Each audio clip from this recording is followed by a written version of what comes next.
नमस्कार sir. Hello, oxide से call आई थी कि वो मंडे को आपके साथ मीटिंग करना चाहते हैं। उनसे क्या कहूँ? ऑक्सिड से नो मीटिंग। सर हरिया टेक्सटाइल से भी कॉल आई थी, वो साथ मीटिंग करना चाहते हैं। उनसे क्या कहूँ? हरिया टेक्सटाइल से भी आज मीटिंग। बात तो सुनिए। हाँ, चले गए। इनको देखो, मुझे तो लगता है कि मैं इस ऑफिस में सिर्फ कॉफी बनाने के लिए ही हूँ।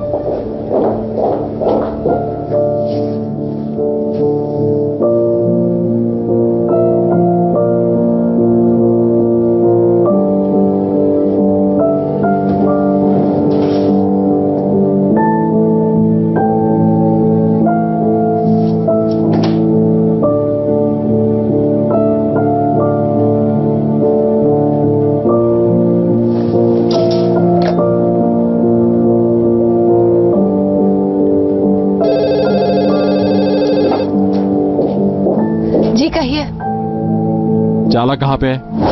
आपके लिए कॉफी लेने गई है। ओके, दीदम को मेरे पास भेजो।